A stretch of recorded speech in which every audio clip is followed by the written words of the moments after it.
Hello, everybody. I'm Ranger Diver Pro Staffer Steve Graff, and you're watching Tackle Talk Live today. And we have a special guest with us today. We've got Eric Gilmore from the Marketing Director of Red River Waterway Commission. And also over there, playing with his phone, is my other co-host and partner in crime, Kevin Jean, the manager for V&M Baits. And, well, Kevin, before we get to Eric here, real quick, today's show is, of course, you saw the headlines, is the Bassmaster Classic coming back to the Red River. We'll get to that a little bit later on. We're going to put Eric on the spot here in just a little bit. But, Kevin, we got a lot going on our area waterways. We're going to get to some Toledo Bend reports, Sam Rayburn. We're going to talk a little bit. What else we're going to talk? We got some news going on. Some Elite Series rescheduling events, right. BFL's rescheduling, ABA's rescheduling. You know, with the economy starting to open back up, everybody is just, they're trying to get all their schedules in. It's going to be real interesting to see how many tournaments, are able to get everything in without having to schedule on top of one another. Yeah, and a lot of this is going to carry all the way into December. I mean, they're rescheduling all the way through November. Yeah, so if you're a deer hunter out there and you're a fisherman, you may want to leave the hunting clothes put up this year because you may be fishing all the way through December. Fish year round. Yeah, and real quick, Kevin, we got a sponsor we want to give some recognition to. The Boat Shop. Raymond Kidd and his staff take great pride in keeping your boat and motor performing at its best. A certified Yamaha dealer and home of the best motor on the market today, the Yamaha Show. Also, looking for a great aluminum boat? They now carry Sea Art. So stop by 2410 Sanford Avenue in Shreveport and let the Boat Shop take care of all your boating needs. Give them a call at 318-402-0399 or go to shreveportboatshop.com. All right. Thank you, Kevin. And we appreciate you, Boat Shop up there in Shreveport. Guys, I'm telling you, if you're looking for the best Yamaha mechanic, Raymond Kidd is without a doubt one of the best ones ever been put out by Yamaha School. So he's done a great job. He does pretty much most of my service work on all my motor needs with Yamaha. He is the best around. So make sure you give Raymond a call and make an appointment because and now's a good time with a lot of stuff not going on right now, no tournaments. If you need your boat service, now's a good time to do that. And call and get an appointment beforehand. Yes, make sure you give him a call. And all right. Our special guest today, Eric Gilmore, the Marketing Director for the Red River Waterway Commission. And Eric, first of all, thank you. We appreciate you joining us today. Thanks for having me. You're now big time. You've made it. When I saw the phone call, I called my wife, I called my parents. I said, I've made it now. Yeah, it's over. Big time. There'll be people waiting outside for your autograph. I think my daughter's dog will be out there. He'll greet you. And so anyway, but today we wanted to do this show. Kevin and I put this together a few weeks ago and trying to figure out what would really be good about this region that we need to talk about. Red River, it used to be a mecca. I mean, when it first opened to the world of fishing and recreation, there were a lot of people were so afraid of it still. It took people a while to get that over the fear of going to the river, so to speak. And I think we still have some of that from the old timers. We still do. You're right. The people that are around before Pool Up and all that. Still, that's you say the river, and these are the same people that go over to Toledo Bend and drive the stumps over there. Yeah. But it's still I got part of their psyche. This weekend at Toledo Bend. Yeah, thank you. The whole length of my boat, I got a scratch. Thank you, Toledo Bend. But anyway, Red River though, when it first opened, Eric, was just I wasn't lucky enough to get to fish Toledo Bend in its heyday. But I fished Red River when it first opened, and I'm going to tell you right now, it was as good as it got. The fishing was incredible.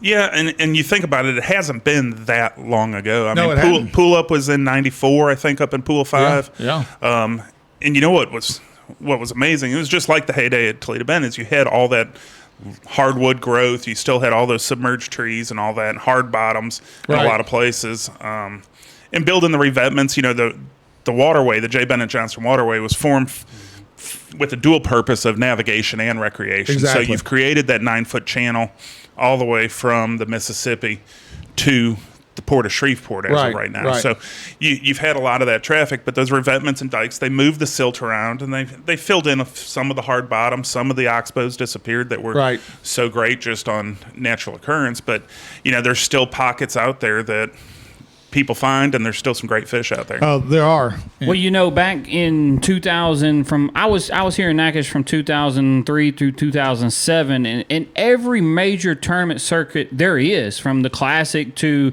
the BFLs on down the line. We had several college events here.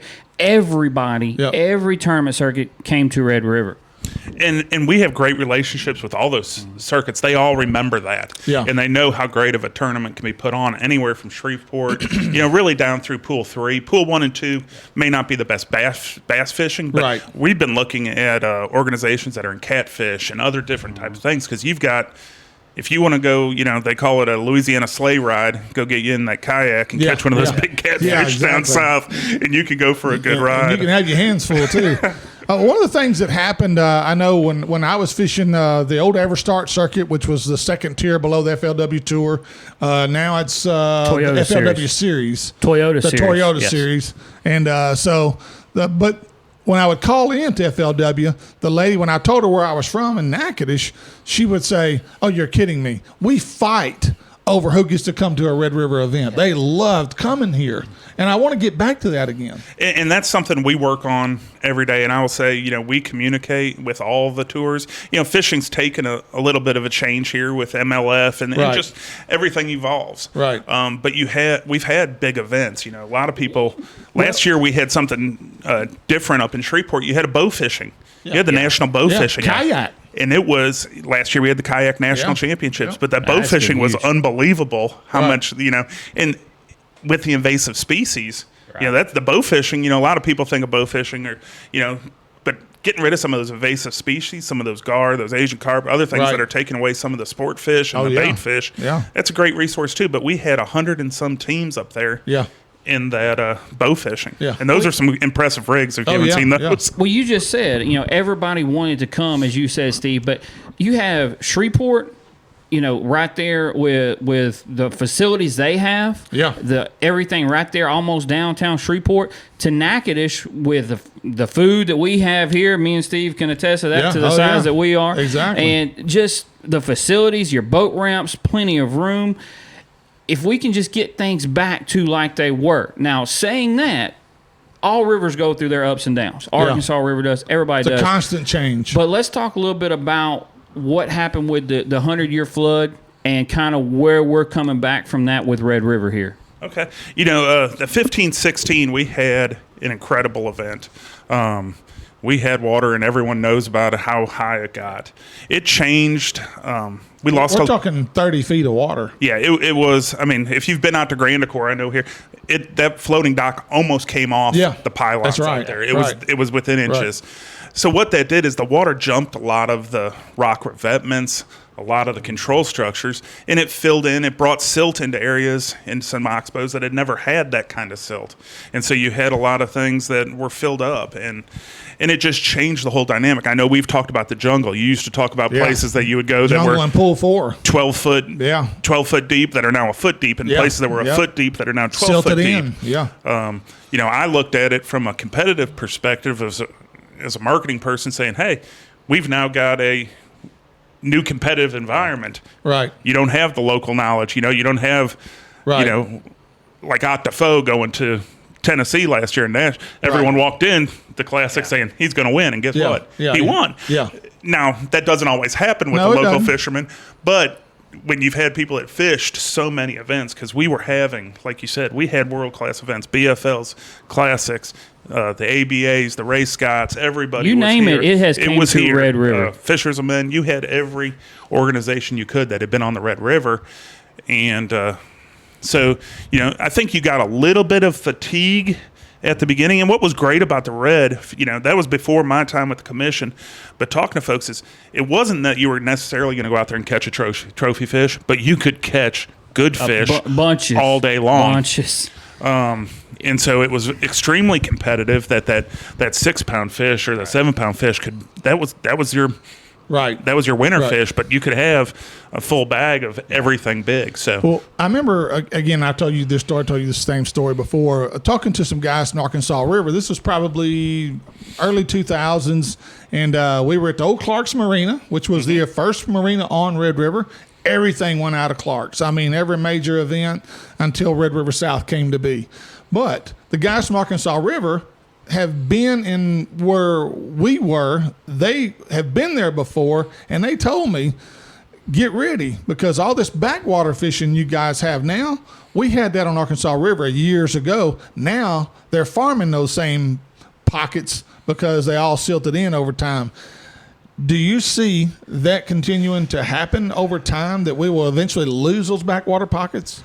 I don't think we'll lose them, because the part of the commission and the Corps of Engineers and our plan, there was such a heavy recreation plan that's something we spend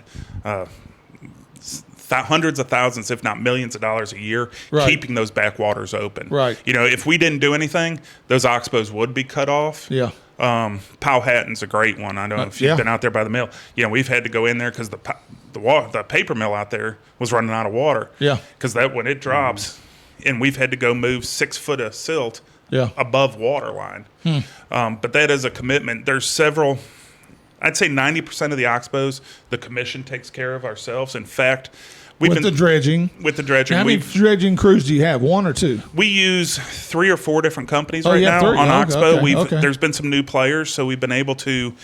Last year we had 2 crews working at the same time, so we were kind of working from the top down and the bottom up, opening up areas. Whereas before we were having to, use and dredging is just it's an incredibly expensive. Yeah. 2. Just think of the machinery, it is abusive on no doubt. equipment. You spend as much time on breakdown or fixing things. And it doesn't matter how good the equipment is. Yeah, and it's a constant. It is. I mean, because the river fluctuates. And especially it's on the Red. The Red carries the heaviest silt load of any river system in the country. What impacts the Red River the most? Is it rain from Oklahoma and North Texas which Texoma feeds the Red River? Let's make that clear. Yeah.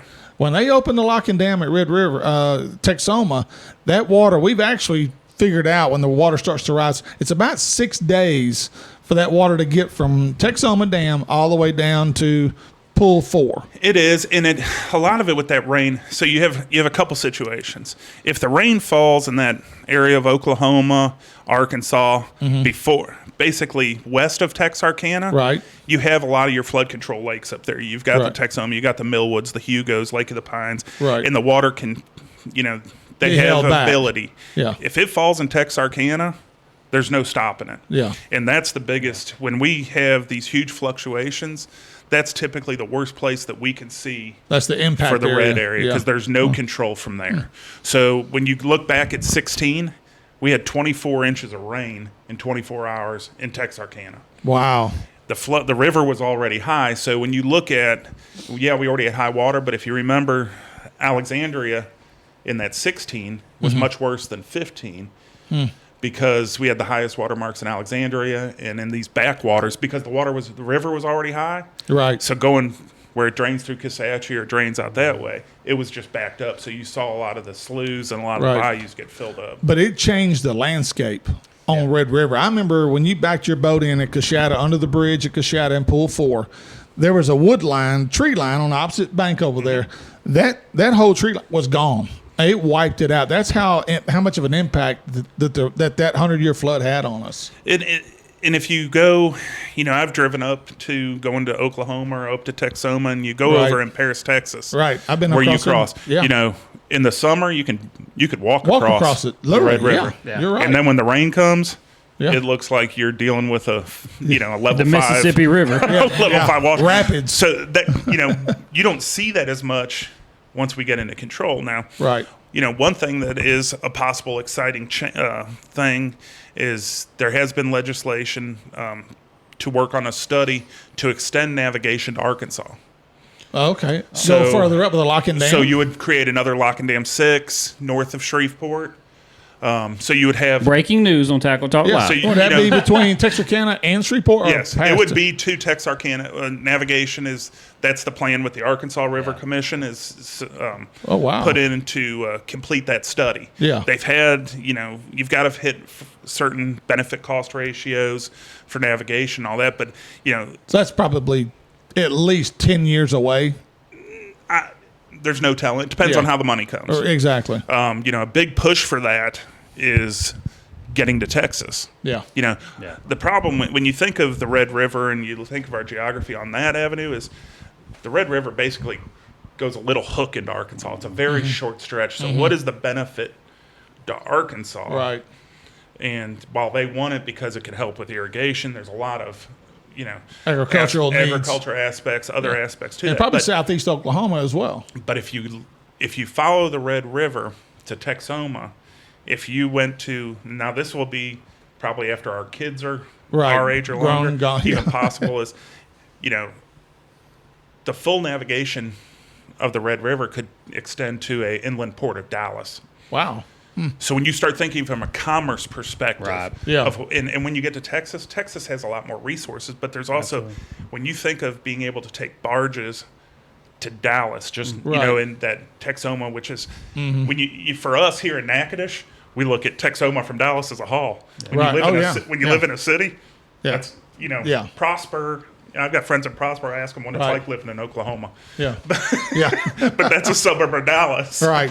Right. So you know there are a lot of commerce aspects that go into that for future of the Red River. Yeah. That So can bring two, more so two recreational more aspects. locks.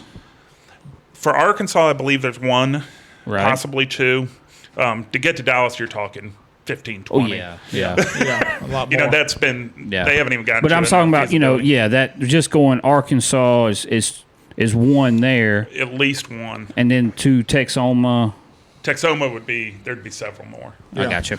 Okay, so we've talked But that's in the initial stages of Right. the. We've going talked to about the core. beginning. We've talked about the 100-year flood now. Let's talk about what is y'all's role, the Red River Waterway Commission, doing to try to bring this thing back? Restocking programs, new construction. What's going on with you guys? We know how eager you are Yeah. to get this thing back to where it used to be, to bring in the classics, to bring in the FOW championships, to bring in Major League Fishing now. Something Right. like Red River would be, you know, having the different stages that we have for Major League Fishing will be great environment. I know you want to get it back to there. I mean, you've had those discussions, but what do we got to do? What are y'all doing to get it back there? Because I know you will. Well, you know, we do work on it every day, you know, in my department. While I work with the ports and money, the recreation is a huge aspect of what I spend a lot of my time doing. And, you know, the flood, it kind of ties in. What we do is we deal with, you know, we get our funding from a property tax that's was been on the books from each of the 7 parishes. And so we take that and we work with our federal delegation to go up to Congress and try to get more money for the core. Because getting money to the core is a huge aspect for the whole system. Back to the flood, we lost so much, like I said, so much of the rock and the revetments and everything that keeps the water from filling into those oxbows. If you read, you guys go over Grand Core Bridge. Right. You know, used to those rocks would be Yeah. 7-8 foot above the water. Exactly. So in 2019, we were able to get $10 million in construction funds to rebuild a lot of these revetments and dikes in Coshada. Build them back up. The closure in Coshada. You probably noticed that, you know, because if you lost that closure in Coshada, Yeah. the river the river wants to jump there Yeah. over into the property. So, you know, that's part of what we do. Another part is our commissioners, you know, we have 11 commissioners, and they are absolutely diligent on what is the best way to bring this thing back. So we work with Wildlife and Fisheries. We have funded, for now we're in our second 5-year agreement with Wildlife and Fisheries of a stocking program. The first 5 years they did $50,000, and it was distributed evenly between the 5 pools. Now, how many bass are we talking? We're That was talking phase two, that was phase 2 Florida bass. So Okay. so we're not In what year? that started in before I was here, maybe 2014? 14, Yeah, gotcha. 14 or 15. Yeah. So we're not putting in the fingerlings that, you know, Right. that you look at and you're going, those things are going to get gobbled up. We're Right. putting in phase 2. Those were pure Florida strain bass. A phase 2 is what, a 6-inch? About a 6-inch, 6-inch fish. So Yeah. it's a good size, Yeah. good chance of Good chance of survival. surviving. Right. The second phase, I came in and we looked at talking with some pro fishermen and other people in wildlife fisheries of looking at more strategically placing them in habitats that would be more successful. Right. If there Also- was good habitat there. If there was good habitat, Right. and doubled the program. So we went from 50,000 a year to 100,000 a year. Yeah. We also switched it up to about a 80-20 percentage of 80% pure Florida bass and 20% tiger bass. So the tiger bass, I know you guys are aware, Yeah, but yeah. that's the F1 strain. Right. More aggressive. More Not as aggressive, grow a little temperamental as quicker. not as temperamental as the Floridas. Scientists have perceived that, no, a Florida bass is going to mate with your northern bass, and you're going Right. to have the tiger bass anyway. Yeah. I like to say, let's try. Yeah, let's make it happen Yeah, a couple times and the see how it force goes. issue, yeah. And we also, with that extra money, we know that 3, 4, and 5 are our real healthier. We have a lot more habitat in 3, 4, 4, and 5 than 1 and 2. There's good bass in 1 and 2. There's just smaller. You don't have as many oxbows. You don't have as much stuff. So we worked with them on finding the best habitats, and we put more stock into pools 4, 5, and 3. So that's going to continue. We've got another 3 years on that deal. We work with Louisiana Sports Fish, Right. Which is a good sponsor of one of our friends. So that's something that's continuing. Yeah. They're definitely dedicated. The recreational development along Right. the waterway. Now, with all this being said, in terms of the restocking, when you're approaching FLW or Major League Fishing or BASS, is that stuff they want to hear? They do. They, we know a lot of these tournaments. It's about Right. where they can get the most money, Right. where The they can have funding. the best, Yeah. best type of things. But also the big guys, what they've been wanting to see since 15 and 16. 15 was a good year. We had the floods, and then really 16 we lost a lot of habitat. I think we lost, working with wildlife fisheries, they said we lost a lot of fish just because they couldn't spawn. Right, The water right. was so high. We lost a lot of grass. You guys know that. We lost that. A lot of your It good started coming back. vegetation was Now, gone, yeah. in the studies they've done in 18 or so, we saw a big uptick in bait fish. Yeah. So we had bigger populations in the brim and all those. Has there been any since the flood? Has there been any restocking since? Oh yeah, Or- every year. Every year. Every So year. every year since the 100-year flood, 16, 17, 18, 19, where you've been Absolutely. 100,000? 100,000 since I think 17 or 18. Okay. And you're distributing all 5 pools or 3, All 4, 5. 5? All 5. With more now, the majority does go to because there's better 3, 4, and 5, habitat. just yeah. because there's 5. better habitat. When we doubled the program, we looked at more specific Right. places in Right, 3, 4, and 5 for those. Yeah. Now you get back. One thing I have been talking with a lot of the big tours about is they're wanting to see the tournament numbers. Right. They're looking at The weights. what's going on, the Yeah. weights. What's it take in the winter event? Because since the flood, we had the FLW College Right. Championship. Right. And you're talking about kids, that was really a great thing for me to see all those Yeah. kids down here, and you bring in all those families. But Now, Bass Champs also had their championship here right after that. Right as after well. that. Chad Potts will be the first one to tell you there's no other place he likes coming Yeah. more than Shreveport Yep. and Red River. He loves the Red River. because of just everything Red River Waterway Commission has to offer. Yeah, yeah. From the facilities to Shreveport Right. and what Shreveport offers, Yep. so on and so forth. Yep. But now I will say, Eric, on you talking about going to FLW and going to BASS, they are so competitive now, BASS, MLF on, they're just competitive tours now. So as you can see by their schedules this year, they're going to fisheries where they can catch them. So I'm assuming you're having to prove to them that you've done the restocking. We're trying to get this back to where it used to be, so y'all can come here and it's got to show out a little bit. absolutely, and we're starting to see, we're seeing the uptick. I think talking to you guys, and I know Yeah. you're talking to other fishermen. They're Yep. seeing those good fish They're- coming they back. are. They're starting seeing to come. quality. Yeah. They don't want to. You guys never share anything with anybody about where no, they're at, no. which is fine. But they're starting to get back out there. We've Yep. had if we can just have some stable weather for a good extended period. Yeah. These little high waters aren't bad. Right. But because that flushes out, it brings nutrients back Right. up and it helps fish grow. I know. I went out last fall on the river when everything was stable. It'd been stable for a few months, and I went to some of my old sweet spots in the backwater areas, and I was pleasantly surprised. Not just at the number but the quality. I was catching 3-pounders and 4-pounders. I was like, okay, this is the way it used to be. So it's really better than people think it is right now. It's getting better. And I'm hearing the same reports. Yeah, It's, I've heard some this year already. Before it came up this last time, guys were catching. I heard a couple 7s coming out. And I'm like, wow. It's getting a lot better. Yeah. We held off. We did make an effort. We were having some tournaments and we had some things that just weren't putting up numbers, and you don't want to get that reputation of Right. overfish or just not having it. But at the same point, we said, let's focus in other areas.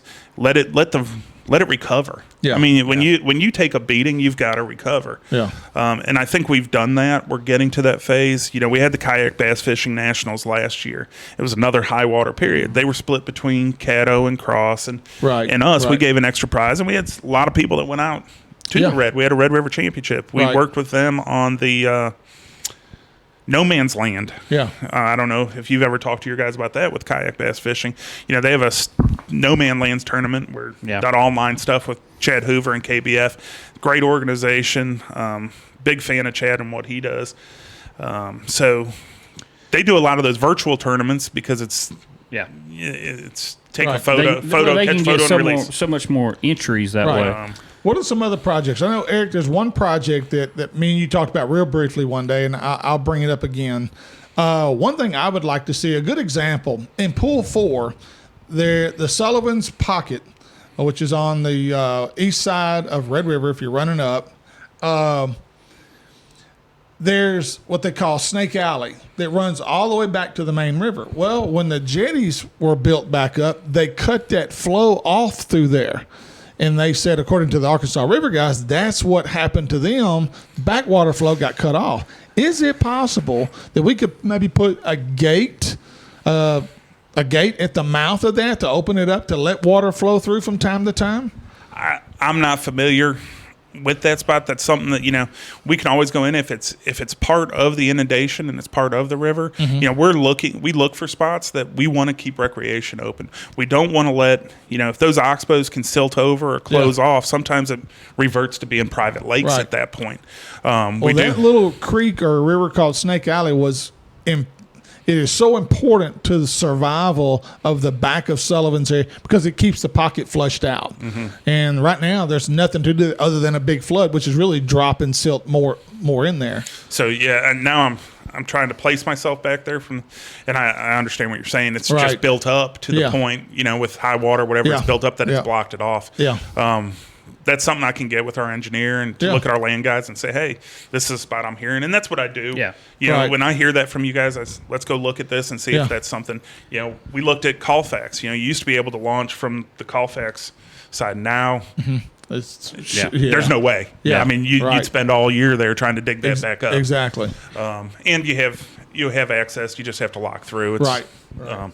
But, Coshada, you talked about Coshada. I don't know if you've been up to Coshada lately. That's one of our new projects. Mm-hmm. Right now, we are renovating the Coshada boat launch. Okay. So the boat launch is open, but we're adding a concrete dock.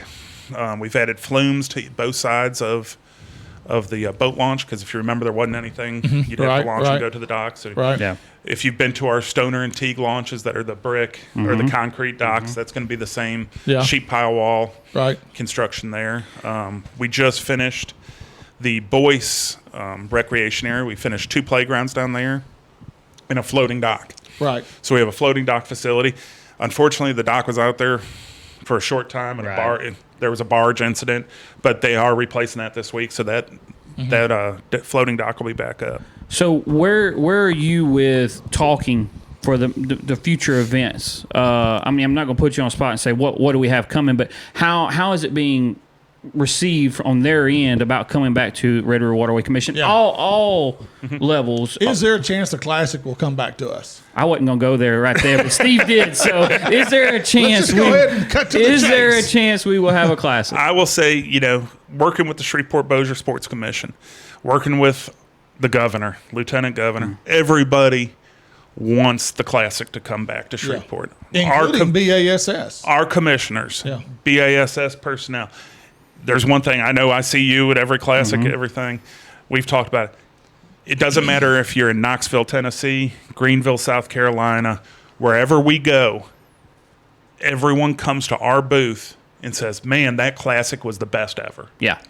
From a fan's perspective, they don't forget it.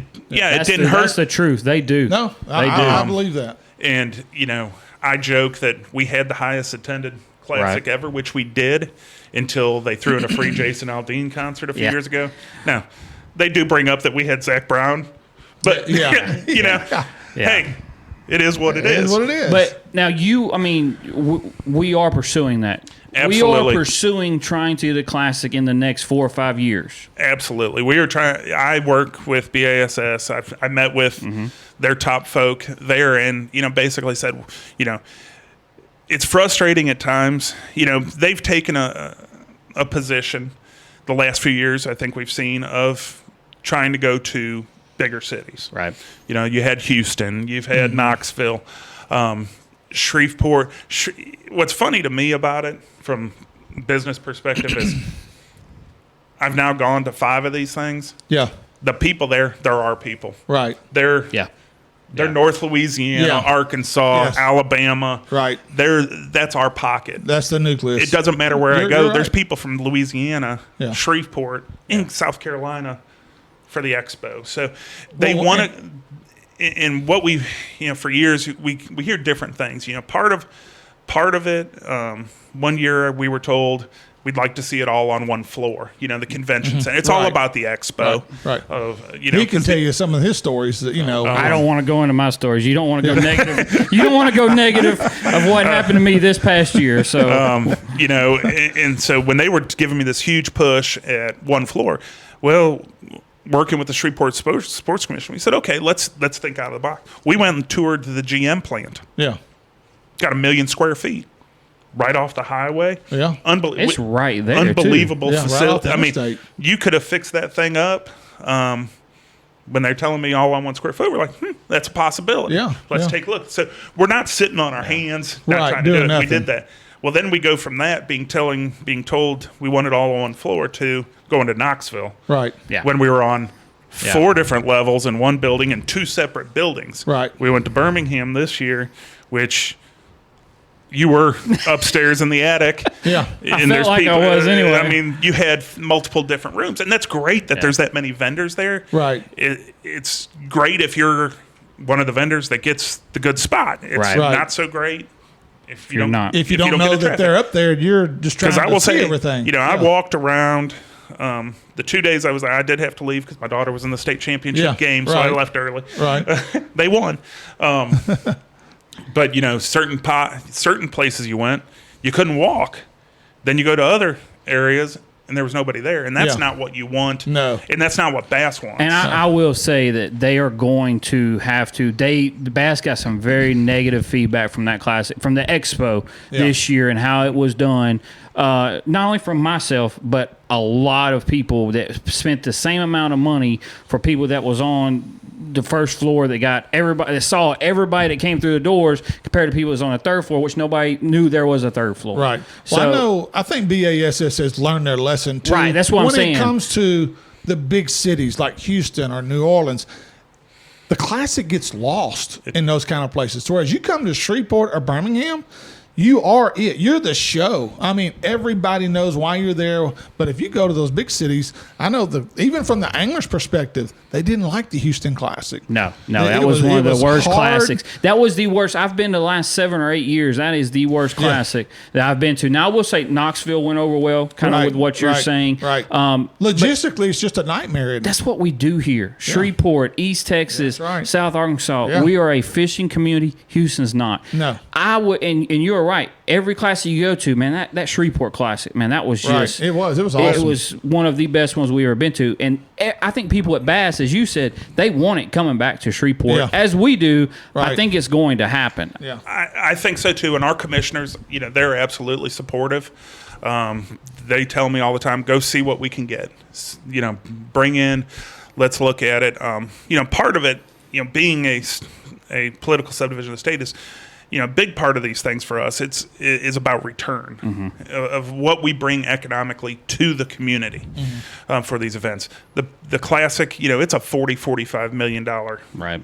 economic impact. Right, It's right. a no-brainer. It's just a matter of selling them, getting them to commit, and being a better offer than what we looked at putting tents on top of our convention center is great. We have the square footage. It's just on multiple levels. How supportive is our state government? Like Absolutely. Governor Edwards and all, they're all on board. in. Yeah. All on board. Now, that was, we're going into unprecedented times as a country, city, state, Right. government, whatever. So we don't know where the funding's going to be on those type of things. But when I look at things, Toledo Bend has hosted an elite series.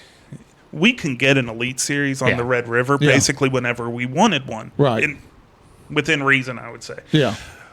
They're very expensive. Yeah. And in the past, the way we've looked at it is, I'd much rather have the college national championship than the elite. The elite anglers, they're doing it for a living. Or an open. It's great. Yeah, an open's good. But they stay in their campers. They cook at home. It's a job. Yeah.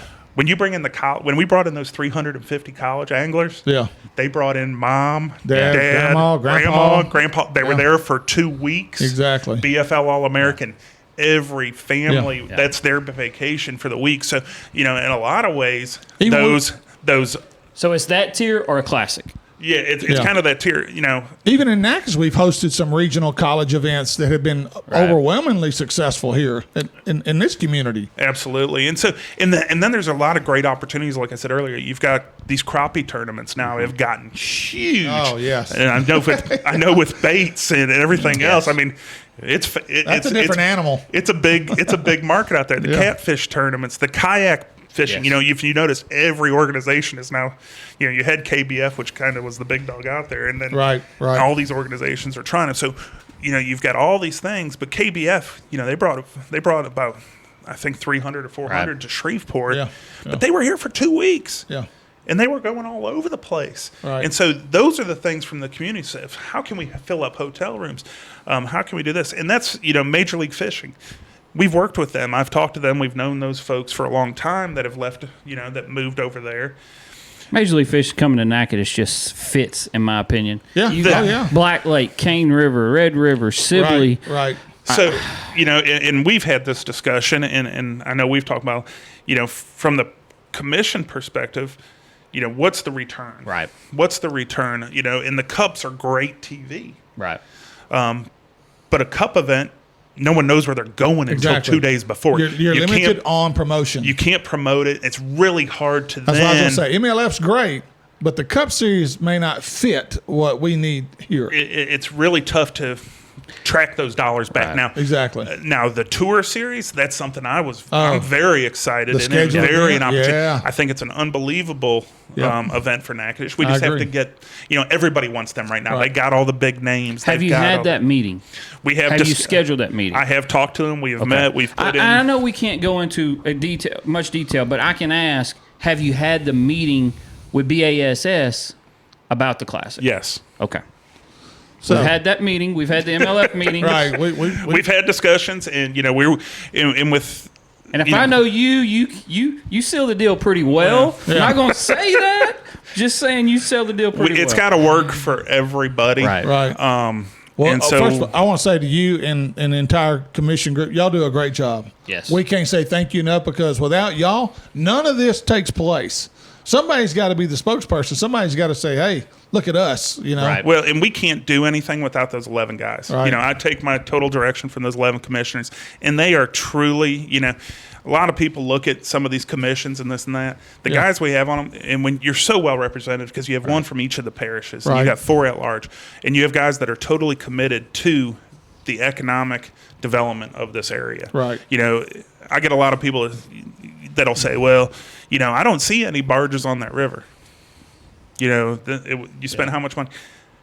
The economic impact we did last year showed a $19 billion impact. Mm-hmm. Wow. We move 3.5 to 4 million tons of product on the Red River. Mm-hmm. So just because you don't see it doesn't mean it's there. Exactly. Unfortunately, a lot of our, fortunately or unfortunately, you can look at it. The Port of Shreveport is a huge economic hub for this whole region. Right. But it's unless you go Highway 1, you don't ever see it. Right. Even in Shreveport. So and now that with 49, so few people go from Shreveport to Coshada on Highway 1, they don't see that facility out there. You got $1 billion Bentler plant. You've got we've got steel. We've had 120 some barges, I think, of steel come in going over to Texas through that port. And when you're talking about steel, you're talking about one coil on a truck. Yeah. 47,000 pound steel coil on a truck. Wow. So, Well, Eric, hey, we thank you for coming in. Thank you for sitting in with us today. Eric Gilmore, Director of Marketing for the Red River Waterway Commission. if I can add Anything one else? thing, Yeah. thing I would say recreation-wise is this year we created our new Red River Waterway app on the Apple Store Okay. or the Android Google Play Store it'll have your news on there. It has all the boat launch statuses. So as we open or close boat launches, it'll have you a get live notification. You get it. You can have a push notification, so you'll see when. So if you go to that app now, it's green or red on Right. boat launches, and it tells you if Teague's open, if Natchitoches is open. So that was one big thing. I think in the past, before I came, there was some communication of people getting to the boat launches and being locked up, and I'd be frustrated too if I toted all my stuff, got my boat and everything ready to be pulled up. So that's something we've really tried to do, and always available at the office, 352-7446. All right. You can always contact me. Thank you. Y'all on Facebook too? Facebook, Yeah. All right. everywhere. Good deal. Thank you, sir. Thank you. Appreciate you, Eric. Thanks for coming and having sitting me. in with us today. Eric Gilmore, Marketing Director, Red River Waterway Commission. We appreciate him stopping by today.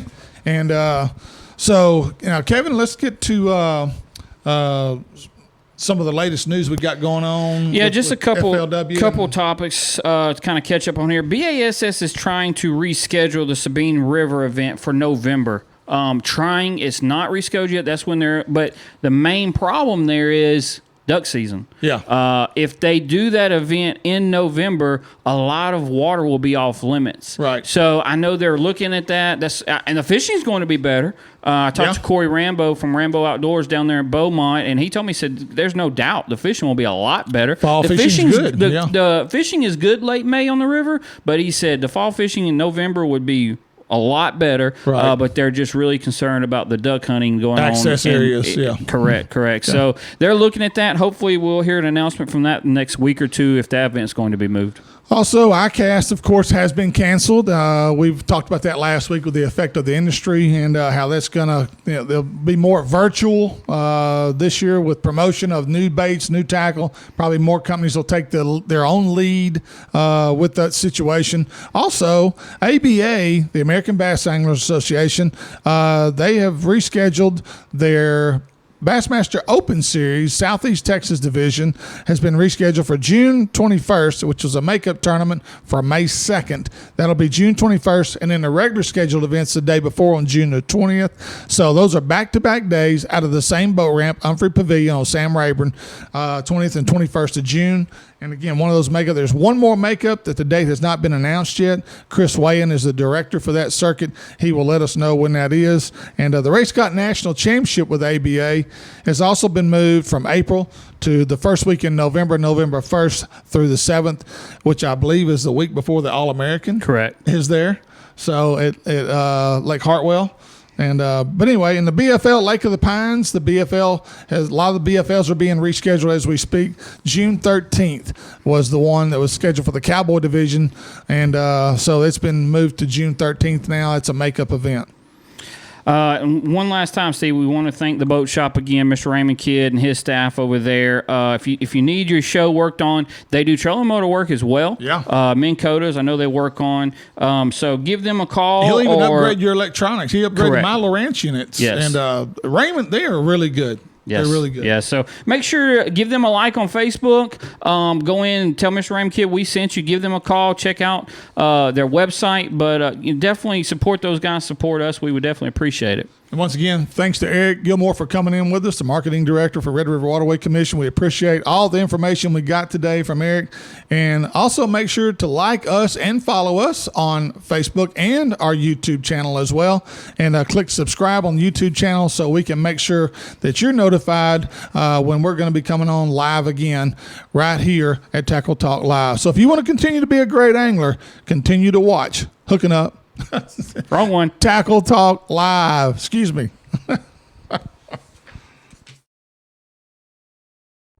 Here's this week's Tackle Talk Live tip of the week. Today we're going to talk a little frog fishing. That's right. It's that time. But it's also a shad spawn going on right now. So what color to throw?